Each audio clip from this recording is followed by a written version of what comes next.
Richard. Bon alors il y a les petits loups, il y a un détail sur lequel on n'insiste pas suffisamment, c'est la dette.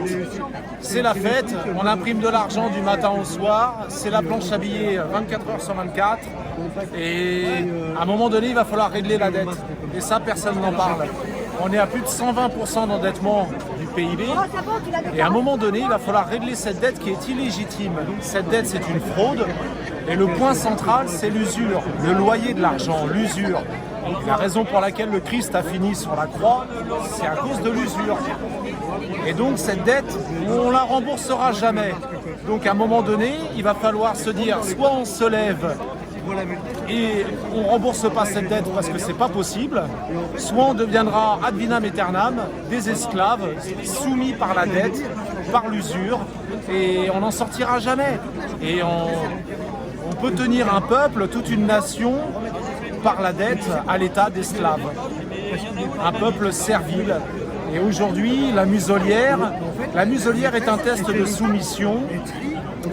Et malheureusement, ça marche bien. On sait tous que le virus, c'est pas le masque qui filtre le virus, parce qu'il se transmet de manière manuportée et non pas aéroportée. Donc la muselière ne sert à rien. C'est écrit noir sur blanc sur la boîte d'emballage. Donc on a un travail considérable. Nous les gilets jaunes, les manifestants qui sommes là et courageux, nous sommes des éclaireurs, on diffuse la lumière.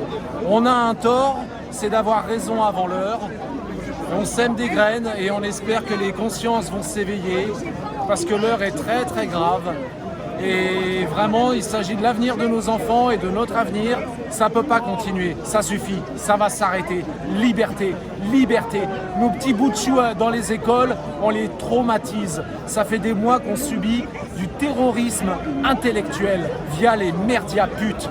Les merdias, ce sont des terrorismes psychiques, mentaux. Et ils transmettent un virus qui s'appelle la peur. Et aujourd'hui, les gens ont peur de manifester, ils ont peur de tout. Et le virus, c'est la peur. Et de toute manière, on ne va pas s'arrêter de vivre parce qu'il y a un petit virus. Donc, grâce à ton travail, Rémi, ton travail est extraordinaire. Et toi, tous les indépendants, parce que vous faites partie des gens qui transmettez l'information, la vraie, celle qu'il y a sur le terrain, la réalité. Et à un moment donné, le château de cartes, il va s'effondrer, ça ne peut plus continuer. Les éditorialistes sur les plateaux télé, on voit bien qu'il y a un malaise. L'arbre, il ne peut plus cacher la forêt. Il ne peut plus cacher la forêt, l'arbre. Les vérités, elles vont toutes faire surface. Le mensonge prend l'ascenseur, la vérité prend l'escalier. Et c'est l'heure des révélations. Et les révélations vont arriver. Et le peuple, il faut qu'il continue à travailler et à s'éveiller parce que ça ne peut pas continuer, les petits loups. Réveillez-vous, les petits loups, je vous aime, je vous embrasse. Vous êtes tous merveilleux et on va y arriver parce que la lumière vaincra. La lumière, le bien l'emporte toujours sur le mal, toujours. Merci Richard. Bisous.